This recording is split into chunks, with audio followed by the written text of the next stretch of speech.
부활의 주님이 베푸신 사랑의 식탁이라는 제목으로 함께 말씀을 나누도록 하겠습니다. 사람은 누구나 수고에 마땅한 결과를 기대합니다. 그래서 더 좋은 결과를 얻기 위해 최선을 다합니다. 하지만 그에 반해 수고한 결과에 마땅한 그 답이 미치지 않는 경우에는 사람들은 낙심합니다. 오늘 제자들도 마찬가지였습니다. 제자들은 밤을 새워 고기를 잡았으나 잡은 것이 하나도 없었고 이에 낙담하고 실족했습니다. 그러나 크게 지치고 낙담한 이들이 예수님의 음성을 듣고 예수님을 만나자 기대 이상의 결과를 경험하게 됐습니다. 진정한 우리의 삶에 풍성함과 평안함을 가져다주는 비결은 무엇일까요? 오늘 말씀을 통해 하나님 주신 은혜를 함께 누리시기를 주님의 이름으로 간절히 소망합니다. 첫 번째는 빈 그물에서 가득 찬 그물이 되었다라는 것입니다. 예수님의 십자가 사건 이후 모든 것이 달라졌습니다. 갈릴리로 돌아와 있던 제자들은 이제 뭘 어떻게 해야 되나 어렵고 상상하기 힘든 그러한 상황을 보내고 있었습니다. 그러다가 베드로가 나는 물고기 잡으러 간다고 하자 다들 따라 나섰습니다. 그렇게 자신들의 주업이었던 어부로서 밤을 새워가며 수고하고 그물을 가지고 물고기를 잡으려 했지만 그들은 아무것도 잡을 수가 없었습니다. 평생을 배 위에서 살아온 노련한 어부들이었지만 그날 갈릴리 호수에서 그들의 노련함과 지금까지의 경험은 결코 통하지 않았다라는 것입니다. 빈 그물을 보며 그들은 더욱 지쳐가고 우리가 할 수 있는 것은 무엇인가 더 낙담하게 되었습니다. 그런데 왜 이들은 빈 그물을 보며 이토록 지쳐 있었을까요? 어부로 살며 이런 일은 결코 한두 번이 아니었을 것입니다. 때로는 많이 잡기도 하고 때로는 하나도 잡지 못해서 낙담한 일들이 그들의 어부 인생 경험 가운데 수없이 있었을 텐데 말입니다. 이들은 저 빈 그물을 보며 지금까지의 자신들의 모습을 투영했던 것입니다. 예수님과 함께 다니며 사역을 경험했던 일, 그리고 지금 예수님이 부활하셔서 자신들과 함께 하실 때까지 끝까지 믿고 기다리는 일, 이 모든 것이 결코 개인의 역량이나 사람의 능력, 그리고 자신의 경험과 지식으로 되지 않는다라는 것을 이 사건을 통해 적나라하게 깨달았기 때문입니다. 예수님으로부터 주어지는 은혜와 능력이 없다면, 예수님이 우리와 함께 하시며 주시는 힘과 능력이 없다면 우리는 아무것도 할 수 없는 마치 이 빈 그물과 같다라는 사실에 그들은 빈 그물을 보며 다시 오실 예수님을 그리워하고 간절히 기다리고 사랑하고 있었다라는 것이죠. 우리도 살아가는 삶의 모든 순간에 좌절하고 낙담할 때가 반드시 있는 줄을 압니다. 그런데 그런 낙심과 좌절의 대부분은요, 자신에 대한 실망으로부터 시작한다는 것입니다. 내가 아무것도 아니라는 것에서부터 자신의 두려움은 시작해서 나에게 맡겨진 일과 또 앞으로 살아갈 인생에 대해 너무나도 두렵고 그래서 포기하고 숨고 싶게 되는 것입니다. 그러나 그리스도인이라면 자신의 연약함을 발견한 데서 그 낙담의 순간에서부터 다시 시작해야 됨을 믿으시기를 소망합니다. 나의 연약함을 발견했다라는 것은 이런 연약한 나를 들어쓰실 하나님을 깨달을 수 있는 아주 좋은 순간이기 때문입니다. 그래서 성경의 많은 인물들은요, 자신의 연약함과 부족함을 마주했을 그때에 가장 삶의 위기라 말할 수 있는 그 순간에 하나님을 만났고 하나님의 위대하심을 경험했고 자신을 이끄시고 들어쓰시는 하나님 앞에 거룩하고 진실한 종이 될 수 있었다라는 것입니다. 오늘 제자들도 마찬가지입니다. 제자들은 낙심한 그 순간에 결코 머물지 않았고 예수님도 그 낙심한 순간에 머물지 않도록 그들을 찾아오셨습니다. 그때 예수님의 음성이 들렸습니다. 배 오른편에 그물을 던지라는 말씀이었습니다. 그들이 그 말씀에 순종해서 그물을 내리자 끌어올릴 수 없을 정도로 그물이 터져야 당연할 정도로 많은 물고기가 잡혔습니다. 조금 전까지만 해도 비어있던 그 그물이 만선하여 가득 채워지게 되었다는 것입니다. 예수님은 이 과정에서 제자들에게 확실히 가르쳐 주었습니다. 사람을 낚는 어부의 사명은, 하나님의 일을 감당하는 그 사명은 인간의 계획과 수고, 경험으로는 결코 감당할 수 없다는 것입니다.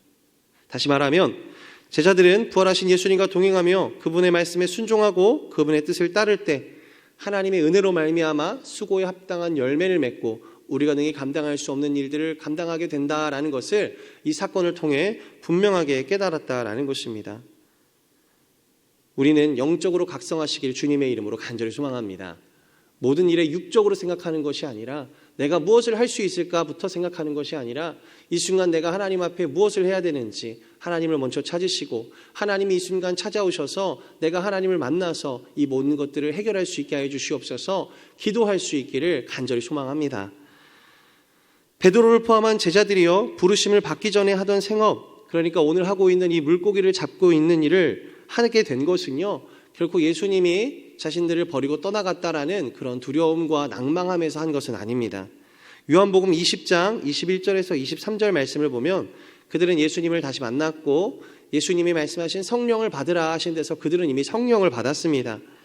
이런 상황에서 그들이 모든 것을 포기하고 과거의 삶으로 돌아갔다는 것은 결코 맞지 않는 해석입니다. 다시 말하면 이들은 갈릴리로 가서 제자들을 다시 만나겠다는 이 마가복음 14장 28절의 말씀을 기억해서 그래 예수님이 우리를 갈릴리 디베리아 호수에서 기다리고 계실 거야 라는 그 믿음을 가지고 이 두려운 상황 가운데 영적으로 깨어 예수님을 찾아가자라는 그 마음에서부터 이 활동은 시작되었다라는 것입니다. 이들은 힘든 상황 가운데서도요 자신의 연약함을 마주했던 그 상황에서도요 낭망한 것이 아니라 예수님이 말씀하시는 것을 기억했고 예수님이 있겠다 하신 곳을 찾아갔고 그곳에서 예수님을 만날 수 있었다라는 것입니다. 우리가 세상을 살아가다 보면 세상의 것이 더 좋아 보이고 하나님의 것이 더 미련해 보일 때가 있을 것입니다. 교회에서도 주를 섬기다 이내 실망하고 낙담하여 섬김을 포기하려는 때가 반드시 생겨날 수 있을 것입니다. 그러나 그럴 때에 우리는 나를 의지하지 않고 하나님을 의지하고 우리를 만나주시는 하나님의 음성을 찾으시기를 간절히 소망합니다.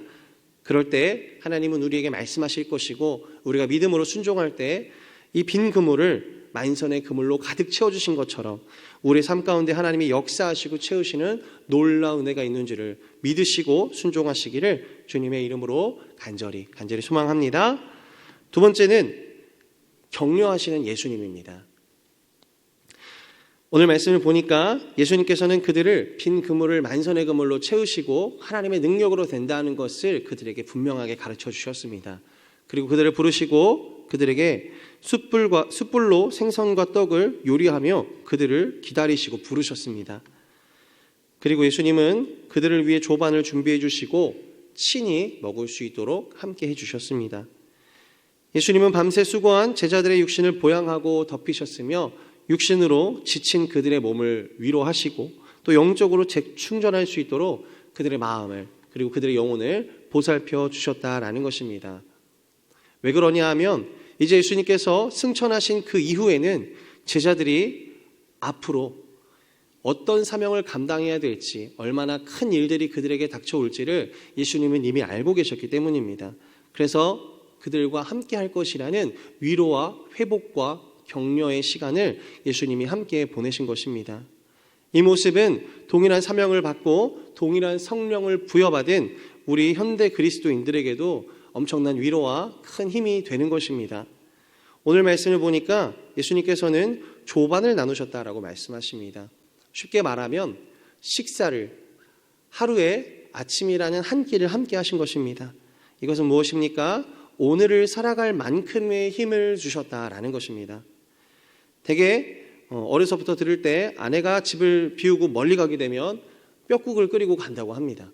저는 카레를 좋아해서 우리 아내는 멀리 갈 때 카레를 많이 해두고 갑니다. 그렇게 많이 해둔다는 것은 무슨 의미입니까? 멀리 간다는 것입니다. 앞으로 함께 있지 않을 것이기 때문에 그 기간만큼 채워질 많은 양을 요리하고 가는 것입니다. 그러나 항상 함께 있고 필요를 채워줄 수 있는 가까운 거리에 있을 때는 그날 먹을 만큼만 항상 만들어주는 법입니다.